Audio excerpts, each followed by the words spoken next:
পোশাক রেস্তোরাঁ, ফল, মিষ্টি, মুঠোফোন সেবা সহ শতাধিক পণ্যে বাড়তি ভ্যাটে আরেক দফায় মূল্যস্ফীতির ধাক্কা, পকেটে টান পড়ায় হতাশ ক্রেতা। ফলের উপর বা আরও অন্যান্য সামগ্রীর উপর যে ব্যাটটা আরোপ করা হয়েছে, এগুলো আসলেই এই সময়ের জন্য একটা প্রযোজ্য নয়। মানুষ কদিন পরে ফল খাইতে পারবো না, খালি চিনাবাদাম খাইবো ডিব্বা ডিব্বা। মুক্তিপণ দিয়েও নিখোঁজ লিবিয়ায় আটকে পড়া অনেক বাংলাদেশি। নির্বিকার আইন শৃঙ্খলা বাহিনী, দায় নিচ্ছে না মন্ত্রণালয়।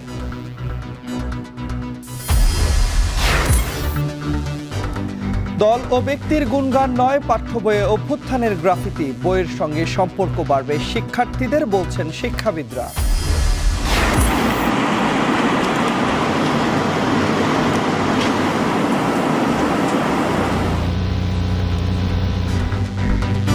এবং দাবানলে দাউ দাউ করে পুড়ছে লস অ্যাঞ্জেলস। লুটপাট ঠেকাতে কারফিউ জারি, আটক 12, প্রাণহানি বেড়ে 10।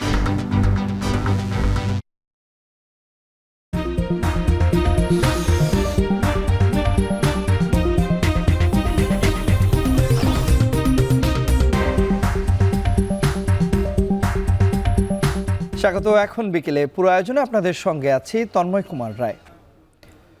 পোশাক কেনা, রেস্তোরাঁয় খাওয়া দাওয়া, ফল ও মিষ্টি কেনা সহ মুঠোফোনে কথা বলা ও ইন্টারনেট সহ শতাধিক পণ্যে আরোপ হলো বাড়তি কর ও শুল্ক।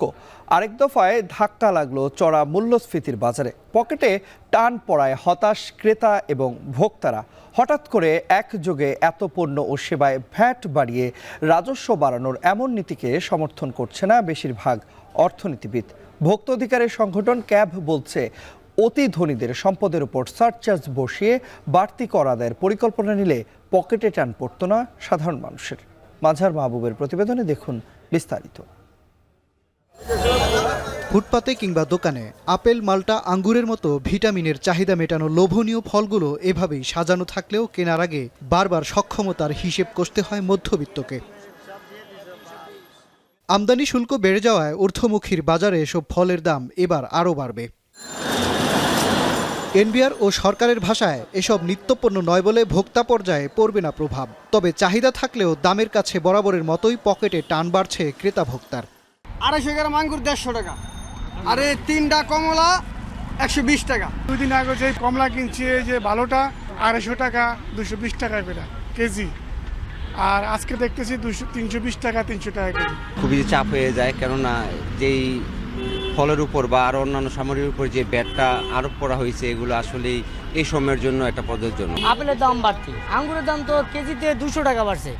এনবিআরের প্রস্তাবে বৃহস্পতিবার রাষ্ট্রপতির অধ্যাদেশে কম ব্যবহৃত ও বিলাসবহুল পণ্য এবং সেবায় বেড়েছে ভ্যাট শুল্ক।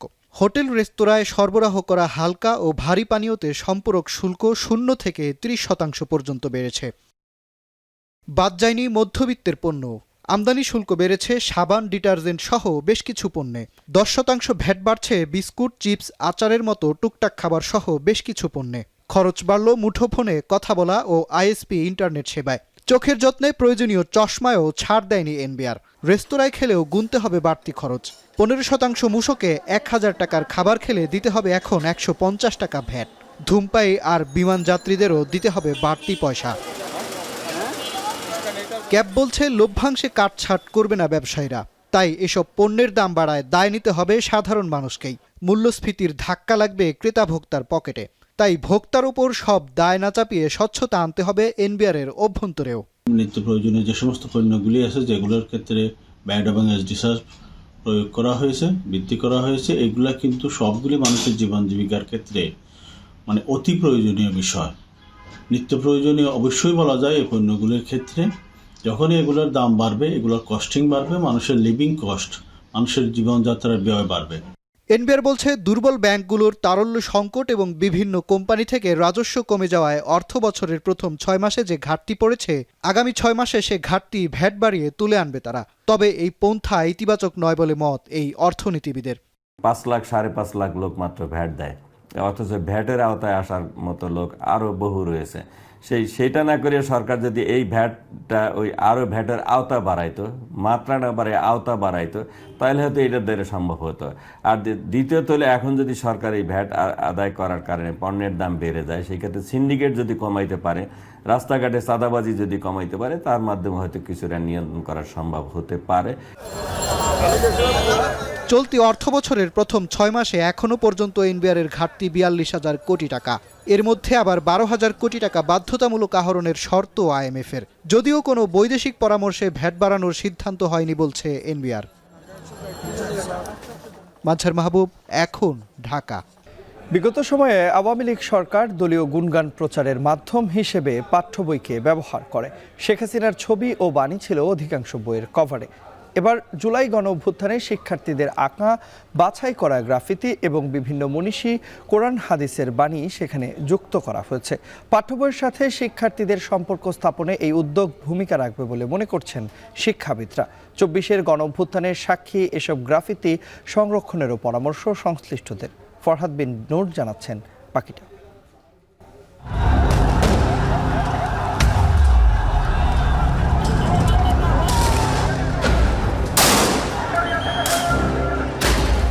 তখনও বিজয় নিশ্চিত নয়।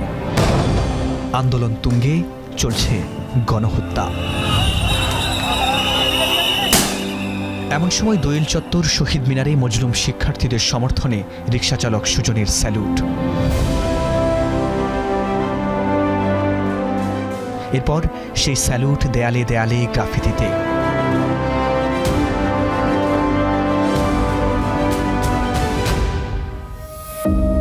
সুযোগ হয়নি স্কুলে পড়বার, তবু সেই স্যালুট সুযোগ করে দিয়েছে পাঠ্য বইয়ের অংশ হবার। 2025 সালের এবারে যে পাঠ্য বই, সেখানে হচ্ছে ওই যে আপনার সেই ঐতিহাসিক স্যালুটের ছবি। মগবাজার মোড়ের এই গ্রাফিতেই 2025 শিক্ষাবর্ষের প্রাথমিক ও মাধ্যমিকের 3টি বইয়ের ব্যাখ্যাভারে রাখা হয়েছে। নির্বিচারে জানি গুলি করে মারছে ছাত্র ভাইদেরকে, সেই জন্য আমি একটা সেলুট দিছি। আমার এই সেলুটের মানে আছিল কি, যারা ঘরে বসে আছিলেন, যারা ঘরে বসে বসে টিভি দেখতেছেন, আপনারা নেমে যান। সংশ্লিষ্টদের মতে বিগত সময়ে পাঠ্য বইকে আওয়ামী লীগ সরকার দলীয় গুণগান প্রচারের পোস্টারে পরিণত করে। তবে এবার বইয়ের কাভার থেকে শেখ হাসিনার ছবি আর বাণী বাদ দিয়ে দেয়ালে দেয়ালে শিক্ষার্থীদের আঁকা জুলাই গণ অভ্যুত্থানের গ্রাফিতি স্থান পেয়েছে। একই সঙ্গে বিভিন্ন মনীষী ও কুরআন হাদিসের বাণীও। শিক্ষার্থীদের আঁকা অসংখ্য গ্রাফিতির মধ্যে সর্বজনীন মানবিক আবেদন এবং দেশপ্রেম সৃষ্টি করে এমন বাছাইকৃত 40টি গ্রাফিতি প্রাথমিক ও মাধ্যমিকের 90টি বইয়ের ব্যাখ্যাভারে স্থান পেয়েছে। এই যেমন 1971 আর 2024 যে একই সূত্রে গাঁথা, চতুর্থ ও ষষ্ঠ শ্রেণীর ইংরেজি বইয়ের এই গ্রাফিতি তারই কথা বলে। সাম্প্রদায়িক সম্প্রীতির অনন্য দৃষ্টান্ত বাংলাদেশ, এই গ্রাফিতি তারই প্রমাণ। স্বাধীনতা সার্বভৌমত্বে হুমকি এলে সব দল মত যে এক হয়ে যায়, এখানে সেটি স্পষ্ট। এই গ্রাফিটিগুলো হচ্ছে আমাদের এই ছাত্র জনতা গণ অভ্যুত্থানের সবচাইতে শৈল্পিক প্রকাশগুলোর একটি। এই মাধ্যমটিও চমৎকারভাবে মানুষ গ্রহণ করেছে। দেওয়ালে দেওয়ালে সারা দেশে এই অভিনব কাজটি তারা করে ফেলেছে। সুতরাং এটাকে একটা আমাদের স্যালুট জানানো দরকার। এই স্বীকৃতির জন্যই আমরা পাঠ্য বইয়ের পেছনে যে গুলো সর্বজনীন আবেদন সৃষ্টি করেছে, তাদের স্বপ্নের কথাগুলো, আমরা সেগুলোকে বাছাই করে এখানে বইয়ের পেছনে দিয়েছি।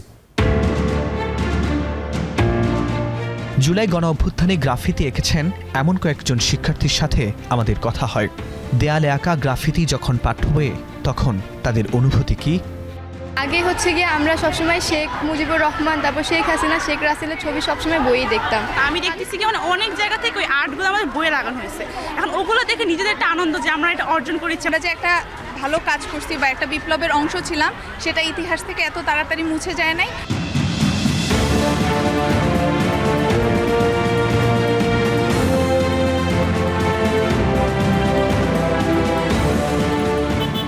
জুলাই বিপ্লবের সময় শিক্ষার্থীরা ভাবেননি তাদের আঁকা গ্রাফিতি তাদেরই পাঠ্য বইয়ে যুক্ত করা হবে। অন্তর্বর্তী সরকারের এমন উদ্যোগ শিক্ষার্থীর সঙ্গে পাঠ্য বইয়ের সম্পর্ক স্থাপনে গুরুত্বপূর্ণ ভূমিকা রাখবে বলে মনে করেন শিক্ষাবিদরা। 24-এর গণ অভ্যুত্থানের সাক্ষী এসব গ্রাফিতি সংরক্ষণেরও পরামর্শ সংশ্লিষ্টদের। ফরহাদ বিন নূর, এখন, ঢাকা। খালেদা জিয়ার বিদেশ যাত্রাকে কেন্দ্র করে কেউ যদি -2 ফর্মুলার চিন্তা করে থাকে তাদের সেই স্বপ্ন কখনোই পূরণ হবে না বলে মন্তব্য করেছেন বিএনপির স্থায়ী কমিটির সদস্য আমির খসরু মাহমুদ চৌধুরী। দুপুরে যুক্তরাষ্ট্রের নির্বাসনে থাকা বিএনপি নেতৃবৃন্দ দেশে ফেরার পর তাদের সাথে দলের প্রতিষ্ঠাতা জিয়াউর রহমানের সমাধিতে শ্রদ্ধা নিবেদন শেষে এ কথা বলেন তিনি। এখানে -2 কথা যারা বলে এগুলো তাদের অনেকে বলে না উইশফুল থিঙ্কিং, ইংরেজিতে বলে না আশা আর কি। ওই আশা জীবনে পূরণ হবে না। ওইটা এরশাদ পারে নাই, ওইটা 111 পারে নাই। আর এখন তো বিএনপি আজকে তার চেয়ে অনেক বেশি শক্তিশালী দল। বিএনপি ত্যাগ করে একটি পরিণত শক্তিশালী দল, সবচেয়ে শক্তিশালী দলে পরিণত হয়েছে আজকে বাংলাদেশ। সুতরাং ওই সমস্ত মন গড়া কথা বলার, ওগুলোর উত্তর দেওয়ার আমি কোনো প্রয়োজনীয়তা মনে করি। জামায়াতে ইসলামীর সেক্রেটারি জেনারেল মিয়া গোলাম পরওয়ার বলেছেন, গ্রহণযোগ্য নির্বাচনের জন্য যতটুকু সংস্কার প্রয়োজন তা শেষে দ্রুত সময়ে নির্বাচন দিতে হবে। গাজীপুরের ভবানীপুরে মুক্তিযোদ্ধা কলেজ মাঠে জেলা জামায়াতের কর্মী সম্মেলনে তিনি একথা বলেন। জুলাই অভ্যুত্থানের যে চেতনা, এই ঐক্যকে অটুট রেখে আসুন, একটা জাতীয় ঐক্যের পরিবেশ তৈরি করে আমরা একটা গ্রহণযোগ্য নির্বাচনের জন্য যতটুকু সংস্কার প্রয়োজন সেই সংস্কারটুকু করে আমরা নির্বাচনে যাই। ঐক্যবদ্ধ থাকলে কোনো অপশক্তি আটকে রাখতে পারবে না বলে মন্তব্য করেছেন জাতীয় নাগরিক কমিটির মুখ্য সংগঠক সার্জিস আলম। জুলাই বিপ্লবের ঘোষণাপত্রের জনমত তৈরিতে ভোলায় লিফলেট বিতরণ ও জনসংযোগকালে একথা বলেন তিনি। ঐক্যবদ্ধভাবে হাতে হাত রেখে কাঁধে কাঁধ মিলিয়ে লড়াই করে স্বৈরাচারী খুনি হাসিনাকে দেশ ছাড়া করেছি। বাংলাদেশকে নিয়ে যে শব্দগুলো দেখি সেই শব্দগুলো একটি ঘোষণাপত্রে লিখিত আকারে থাকা প্রয়োজন। ফুটপাতে দোকানদারি করে, যে ভাইরা হোটেল চালায়, ব্যবসা বাণিজ্য করে, তাদের সাথে কথা বলেছি। আমরা তাদেরকে বলেছি তারা ঘোষণাপত্রে কি দেখতে চায়। তারা সবার আগে বলেছে তারা ওই খুনি হাসিনার ফাঁসি দেখতে চায়। রাষ্ট্রের চলমান সংস্কার কাজ শেষ করেই অন্তর্বর্তী সরকার বিদায় নেবে বলে জানিয়েছেন শিল্প উপদেষ্টা আদিলুর রহমান খান। উত্তরায় বাংলাদেশ বৌদ্ধ মহাবিহার চত্বরে বোধি চারা প্রতিস্থাপন এবং বৌদ্ধ সার্বজনীন মহাশ্মশানের ভিত্তি স্থাপন অনুষ্ঠানে যোগ দিয়ে একথা বলেন তিনি। সাম্প্রদায়িক সম্প্রীতি, সৌহার্দ্য, রিলিজিয়াস হারমোনি এই দেশ বাংলাদেশ, এটাকে যেন আমরা আহ্বান করি। এদেশে আমরা প্রতিটি মানুষ দেশকে ভালোবাসি, এদেশ আমাদের সবার, এবং একে অপরের হাত ধরে আমরা আমাদের এই মাতৃভূমিকে অগ্রগতি উন্নতির পথে নিয়ে যাব।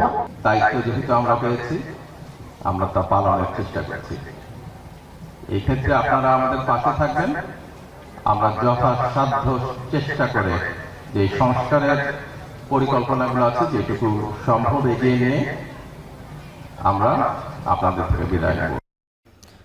পালিয়ে যাওয়া উত্তরা পূর্ব থানার সাবেক ওসি শাহ আলমকে আটকের জন্য রেড অ্যালার্ট জারি করেছে পুলিশ। শুক্রবার বাদ জুমা স্থানীয় ছাত্র জনতার বিক্ষোভ মিছিলে এসে উত্তরা জোনের উপ পুলিশ কমিশনার রৌনক জাহান এ তথ্য জানিয়েছেন। তিনি বলেন, এ ঘটনায় 1 সদস্য বিশিষ্ট তদন্ত কমিটি গঠন করা হয়েছে। আগামী 3 কর্মদিবসের মধ্যে প্রতিবেদন জমা দেবে কমিটি। আসামিকে পালাতে সহায়তা করেছে কারো বিরুদ্ধে এমন প্রমাণ পেলে ব্যবস্থা নেওয়া হবে বলেও জানান তিনি। একই সঙ্গে বলেছেন, ইতোমধ্যে সন্দেহভাজন এক পুলিশ কর্মকর্তাকে শাস্তি দেওয়া হয়েছে। এ সময় বৈষম্য বিরোধী ছাত্র আন্দোলনের মুখ্য সংগঠক আব্দুল হান্নান মাসুদ বলেন, খুনি হাসিনার দোষরদের দ্রুততম সময়ের মধ্যে শাস্তির আওতায় আনতে হবে।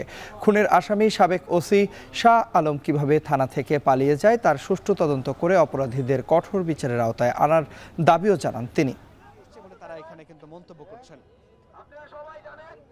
জাতীয় নাগরিক কমিটির নেতৃবৃন্দ, স্থানীয় নেতৃবৃন্দ, তাকে এখানে পালিয়ে যেতে সহযোগিতা করা হয়েছে, তাকে এখানে সরে যেতে সহযোগিতা করা হয়েছে। উত্তরা পূর্ব থানায় যত প্রশাসনিক কর্মকর্তা আছে এরা কেউ এর দায় এড়াতে পারে না, না ওসি দায় এড়াতে পারে, না হচ্ছে এসআইরা দায় এড়াতে পারে। কারণ এদের বিরুদ্ধে ব্যবস্থা নিতে হবে, আর দ্রুততম সময়ের মধ্যে শাহ আলমকে অ্যারেস্ট করে নিয়ে আসতে হবে, গ্রেপ্তার করে নিয়ে আসতে হবে। তাকে অ্যারেস্ট করার সমস্ত ব্যবস্থা আমরা করেছি, সুতরাং এটা আমাদের অ্যাচিভমেন্ট ছিল। কিন্তু সেই অ্যাচিভমেন্ট আমরা যাদের গাফলতির কারণে হয়েছে তাদের বিরুদ্ধে আমরা অলরেডি ব্যবস্থা নিয়েছি। আমরা তাদের আরও তদন্ত কমিটি আমরা গঠন করেছি। আমরা প্রতিবেদন চাইব খুব শীঘ্রই। শীতের ঠান্ডা হাওয়ায় কাঁপছে দেশের বিভিন্ন জনপদ। পঞ্চগড়ে মৌসুমের সর্বনিম্ন তাপমাত্রা 7.3 ডিগ্রি সেলসিয়াস রেকর্ড করেছে আবহাওয়া অফিস। কনকনে শীতে অনেক জেলায় স্থবির হয়ে পড়ে জনজীবন। আবহাওয়া অফিস জানিয়েছে 9 জেলায় বইছে মৃদু শৈত্যপ্রবাহ।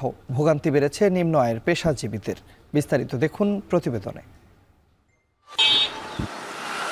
উত্তরের হিমেল বাতাসে বেড়েছে শীতের তীব্রতা। পঞ্চগড়ে দেশের সর্বনিম্ন তাপমাত্রা 7.3 ডিগ্রি সেলসিয়াস রেকর্ড করা হয়েছে। শীতার্তদের জন্য সরকারের পক্ষ থেকে 45,000 কম্বল বিতরণ করা হয়েছে। আজকে খুব ঠান্ডা, রাতে খুব কুয়াশা, প্রচুর পরিমাণ কুয়াশা, আমরা গাড়ি চালাতে পারতেছি না, খুব সমস্যা। লাইট টাইট জ্বালা দিয়ে আমরা গাড়ি চালাচ্ছি, খুব কষ্ট হচ্ছে। চুয়াডাঙ্গায় সকালে তাপমাত্রা রেকর্ড করা হয়েছে 9.3 ডিগ্রি সেলসিয়াস। আঞ্চলিক আবহাওয়া অফিস জানিয়েছে জেলার উপর দিয়ে বয়ে যাচ্ছে মৃদু শৈত্যপ্রবাহ। রাতে কিছুটা কুয়াশা থাকলেও সকালে তা কমে যায়। এদিকে সৈয়দপুরের সর্বনিম্ন তাপমাত্রা 10.8 ডিগ্রি সেলসিয়াস। সকাল উঠে এত বেশি ঠান্ডাতে হাত পা পুরো কাঁপতেছে। চুয়াডাঙ্গাতে যে পরিমাণ শীত সারা বাংলাদেশের ভিতরে সবসময় রিপোর্ট করা হয়, গরমের সময় যেরকম গরম, শীতের সময় সেরকম শীত। আবহাওয়া অফিস বলছে দেশের 9টি জেলায় শৈত্যপ্রবাহ বইছে। 17 জানুয়ারির পর রাজশাহী, রংপুর, খুলনা সহ সারা দেশে বাতাস ও কুয়াশা বাড়বে, শীত অনুভূত হবে বেশি। আজকে গতকালকের তুলনায় 2-3 ডিগ্রি সারা দেশে কিছু বেশিরভাগ অংশে 2 থেকে 3 ডিগ্রি তাপমাত্রা কমে আসছে। আগামীকালকে থেকে মোটামুটি তাপমাত্রা আমাদের রংপুর, রাজশাহী ওই ডিভিশনগুলোতে সামান্য বাড়তে পারে এবং অন্যান্য যে ডিভিশনগুলো আছে সেটা আমাদের মিনিমাম তাপমাত্রা বা সর্বনিম্ন তাপমাত্রা বলে সেটা কিছুটা বাড়তে পারে রংপুর এবং রাজশাহী ডিভিশন এবং খুলনা ডিভিশন। আর অন্যান্য জেলাতে প্রায় অপরিবর্তনে থাকতে পারে। তবে যেহেতু কুয়াশামুক্ত আকাশ, এখন সকাল দিকে কুয়াশা কেটে যাচ্ছে, তো দিনের তাপমাত্রাটা এখন বাড়তির দিকে থাকতে পারে। তা আগামী 2 থেকে 3 দিন আমাদের দিন এবং রাতের তাপমাত্রা ক্রমান্বয়ে সামান্য পরিমাণ বৃদ্ধি পেতে পারে। যশোরে তাপমাত্রা রেকর্ড করা হয়েছে 10 ডিগ্রি সেলসিয়াস। কনকনে শীতে বিপাকে রয়েছে খেটে খাওয়া শ্রমজীবী মানুষ। বাড়ছে শীতজনিত রোগে আক্রান্তর সংখ্যা। এই সময়ে বেশি আক্রান্ত হচ্ছে শিশু ও বৃদ্ধরা। এছাড়া দেশের অন্য স্থানে শুক্রবার সকালে সর্বনিম্ন তাপমাত্রা ছিল রংপুরে 12.2, কুড়িগ্রামের রাজারহাটে 10.8, দিনাজপুরে 9.7, নীলফামারীর ডিমলায় 10.8, ঠাকুরগাঁও 9.2, লালমনিরহাটে 10.8 ও গাইবান্ধায় 10.7 ডিগ্রি সেলসিয়াস। সুরাইয়া আক্তার, এখন। ঢাকা আন্তর্জাতিক মেলার 10ম দিনে জমে উঠেছে মেলা প্রাঙ্গণ। ছুটির দিন হয় প্রাণ ফিরে পেয়েছে বাণিজ্য মেলা। এই খবর জানাতে আমাদের সঙ্গে যুক্ত আছেন মিয়া আমিরুল। চলে যাচ্ছি তার কাছে। আমিরুল, আমরা বলছিলাম যে ভিড় বেড়েছে, আপনি একটু জানাবেন যে কেনাকাটা বেড়েছে কিনা, অর্থাৎ বিক্রেতারা কি বলছেন এবং এই মুহূর্তে আসলে কোন ধরনের স্টলগুলোতে জনসমাগম বেশি দেখছেন?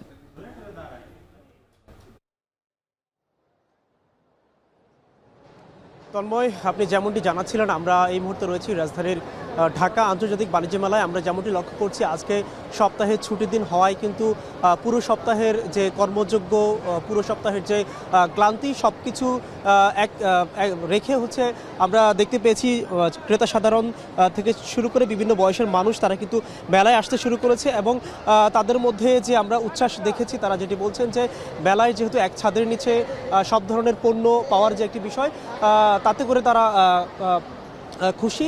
এবং সেই সাথে বেচা বিক্রির বিষয় যদি জানাতে চাই, এই অবস্থায় এসে মাসের যেহেতু শুরুর দিক, তো বলা চলে আমরা বিগত কয়েকদিনের তুলনায় আজকে বেচা বিক্রির বিষয়টা একটু বেশি দেখতে পাচ্ছি।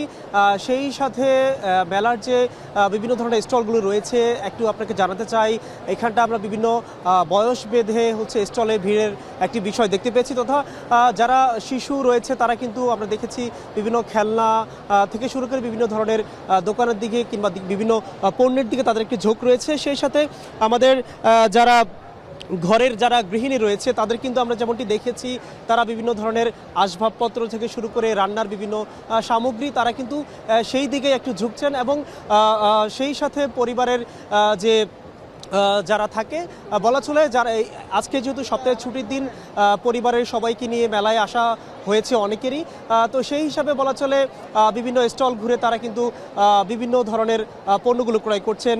সেটি আমরা দেখেছি বিভিন্ন আসবাবপত্র, সেই সাথে পোশাকের দোকানে আমরা একটু ভিড় লক্ষ্য করেছি। সেই সাথে জানিয়ে রাখতে চাই, এখানটায় বিভিন্ন ধরনের ইলেকট্রনিক্স যে পণ্যগুলো রয়েছে মেলায় সেগুলোতে আমরা ক্রেতা দর্শনার্থীর ভিড় একটু লক্ষ্য করেছি। তবে আজকে আমি যেমনটি লক্ষ্য করছি যে বিগত সময়ের চেয়ে মানুষের উপস্থিতি কিছুটা বেশি হলেও বিক্রেতারা যেটি বলছেন যে মানুষ কিন্তু বেশিরভাগই হচ্ছে ঘুরে ফিরে দেখছেন তথা বেচা বিক্রি খুব একটা বাড়ছে বলে তারা জানায়নি। তবে যেমনটি আশা করছেন যে মেলার যেহেতু আজকের 10ম দিন চলছে এবং সেই সাথে ক্রেতা দর্শনার্থীর যে উপস্থিতি সেই হিসাবে কিন্তু তারা যে জানিয়েছেন যে মেলার বেচা বিক্রি বাড়তে পারে। এবং আরও একটি বিষয় যেটি জানাতে চাই, মেলার যে প্রাঙ্গণ সেটিতে আমরা শুরুর দিকেই যেটি দেখেছি বিগত সময়ের তুলনায় কিন্তু আজকে বেশ জমজমাটি বলা যায় ঢাকা আন্তর্জাতিক বাণিজ্য মেলা। তন্ময়। চট্টগ্রামের ডিসি পার্কে জমে উঠেছে মাসব্যাপী ফুল উৎসব। ছুটির দিন হয় নেমেছে মানুষের ঢল। বাহারি ফুল আর নান্দনিক আয়োজনে পরিবার পরিজন নিয়ে ঘুরে বেড়াচ্ছেন নগরবাসী। অন্যদিকে ছুটির দিনে দর্শনার্থীদের পদচারণায় মুখর শালবন বিহার ও ময়নামতি জাদুঘর সহ কুমিল্লার পুরাকীর্তির দর্শনীয় স্থানগুলো। এ বিষয়ে আমরা আরও বিস্তারিত জানবো। আপনাদেরকে সরাসরি নিয়ে যেতে চাই। প্রথমেই ফুল উৎসবে যাব আমরা। চট্টগ্রাম থেকে যুক্ত আছেন শোয়েব রহমান এবং শালবন বিহার থেকে আমাদের সঙ্গে যুক্ত আছেন সহকর্মী মাসুদ আলম। প্রথমেই যাচ্ছি শোয়েবের কাছে। শোয়েব, ফুল উৎসবে আমরা বলছিলাম দর্শনার্থীদের ভিড় রয়েছে, তাদের গল্পটাই মূলত আপনার কাছে জানতে চাই।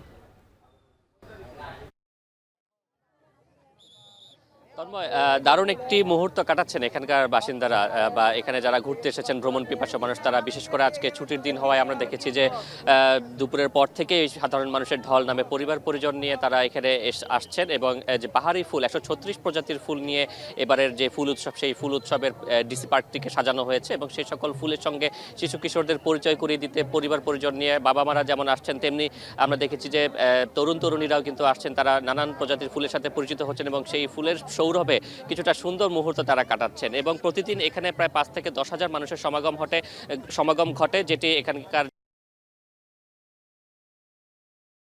50 টাকা নির্ধারণ করা হয়েছে এবং সেই হিসেবে প্রতিদিনই প্রায় 5 লক্ষ টাকার টিকিট কিন্তু বিক্রি হচ্ছে এখানে।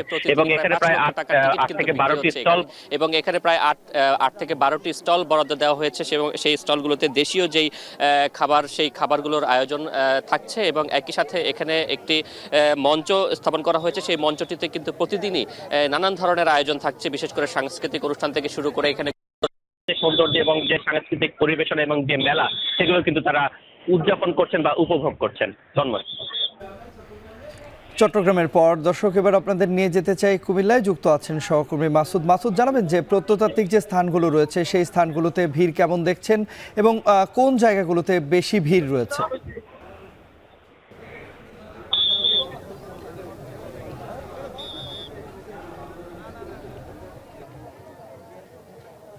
শালবন বিহারে আজকে ছুটির দিন, এই ছুটির দিন হওয়ার কারণে কিন্তু স্বাভাবিক যে দিনগুলো রয়েছে সেগুলোর তুলনায় কিন্তু বিভিন্ন শ্রেণী পেশার মানুষ, বিশেষ করে শিশু এবং কিশোর থেকে শুরু করে সকল বয়সী মানুষের কিন্তু পদচারণায় মুখর হয়ে উঠেছে। আমরা দেখেছি যে শুধু কুমিল্লা নয়, কুমিল্লার আশপাশের বিভিন্ন জেলাগুলো থেকে এবং দূর দূরান্ত থেকেও মানুষ এসেছেন এবং ভ্রমণ পিপাসু মানুষের ঢল নেমেছে এক পর্যায়ে, আসলে বলবো এটাই।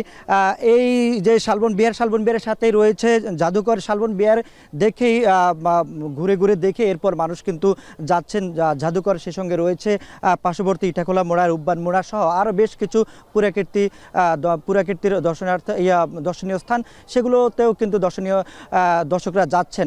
এখানে আমরা দেখেছি যে পর্যটকরা যেসব জায়গাগুলো থেকে এসেছেন তারা বলছেন যে এখানে কিন্তু আসলে প্রবেশের যে টিকিটিং ব্যবস্থা, সেটার মধ্যে কিন্তু এক ধরনের মানুষ প্রবেশের সময় কিন্তু দীর্ঘ লাইন ধরে টিকিট নিতে হয়, যার কারণে কিন্তু একটু ভোগান্তি রয়েছে।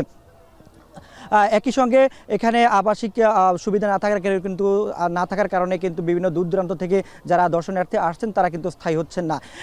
তবে এখানকার স্থানীয় এবং বিভিন্ন উপজেলা থেকে জেলা থেকে যারা মানুষ আসছেন তারা কিন্তু সকালে এসে আবার দিনে দিনে কিন্তু ব্যাক করতে হচ্ছে। আমরা এখানকার দেখেছি যে শালবন বিহারের পুরোটা অংশ জুড়েই কিন্তু মানুষের পদচারণা রয়েছে। তারা বলছেন যে আমরা এখানকার যারা কর্তৃপক্ষ রয়েছে, বিশেষ করে শালবন বিহার জাদুঘর যারা দেখভাল করছেন সংশ্লিষ্ট কর্তৃপক্ষের সাথে কথা বলেছি, তারা আমাদেরকে জানিয়েছেন যে আসলে শালবন বিহারে গত কয়েক মাসের তুলনায় কিন্তু দর্শনার্থীর সমাগম বেড়েছে। তারা বলছেন যে দেশে বিভিন্ন নানা সংকট এবং সমস্যার কারণে কিন্তু জুলাই, আগস্ট এবং সেপ্টেম্বরে তুলনামূলক হারে অনেক অংশেই কমে গিয়েছিল দর্শনার্থীর উপস্থিতি। তবে আপনার গত লাস্ট 3 মাস যে নভেম্বর, ডিসেম্বর এবং এই 2 মাস কিন্তু মোটামুটিভাবে আবারও দর্শনার্থীদের পদচারণায় কিন্তু বাড়ছে। তারা বলছেন একই সঙ্গে দেশীয় পর্যটকের সাথে কিন্তু বিদেশি পর্যটকরাও কিন্তু এখানে আসছেন। তো এই শীত মৌসুমটাই আসলে এখানকার পর্যটকদের ভিড় বাড়তে থাকে।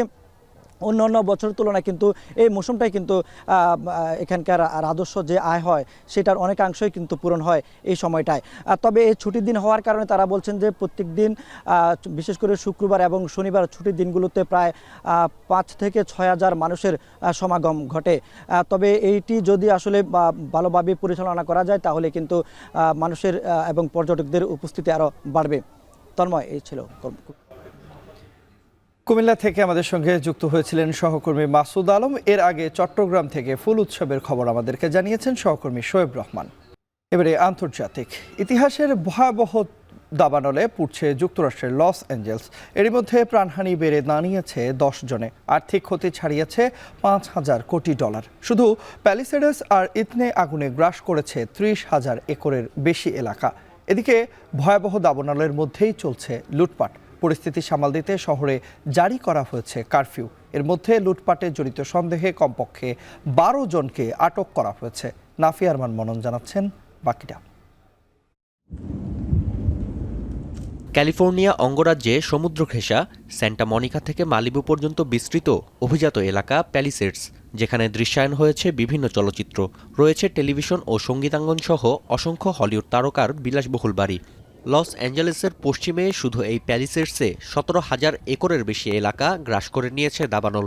পুড়ে ছাই প্যারিস হিলটন, বিলি ক্রিস্টাল, জেনিফার গ্রের মতো তারকার বাড়িসহ 10,000-এর বেশি স্থাপনা। প্যালিসেডস ও ইটন সহ লস অ্যাঞ্জেলেসের সবচেয়ে বড় 2 দাবানলে প্রতিনিয়তই বাড়ছে পরিধি। যদিও নিয়ন্ত্রণে আনা যায়নি কোনো প্রকার দাবানল। প্রাণে বাঁচতে বাড়ি ছেড়ে সরে গেছেন প্রায় 4 লাখ মানুষ। Had just come from my family home where my mother lives. That was burned to a crisp, so that was the initial shock value. And then I came up to my home and same thing. It's দাবানলের খবর সংগ্রহ করতে গিয়ে যুদ্ধকবলিত অঞ্চলের সঙ্গে আধুনিক শহর loss অ্যাঞ্জেলেসের পার্থক্য পাচ্ছেন না সংবাদকর্মীরা। এদিকে দাবানলের সুযোগে চলছে বেপরোয়া লুটপাট, যা প্রতিরোধে সকাল 6টা থেকে সন্ধ্যা 6টা পর্যন্ত শহরটিতে জারি করা হয়েছে কারফিউ। ইতোমধ্যে বেশ কয়েকজনকে আনা হয়েছে আইনের আওতায়। অপরাধীদের কাউকে ছাড় দেওয়া হবে না বলে আশ্বস্ত করেছেন লস অ্যাঞ্জেলেসের পুলিশ প্রধান।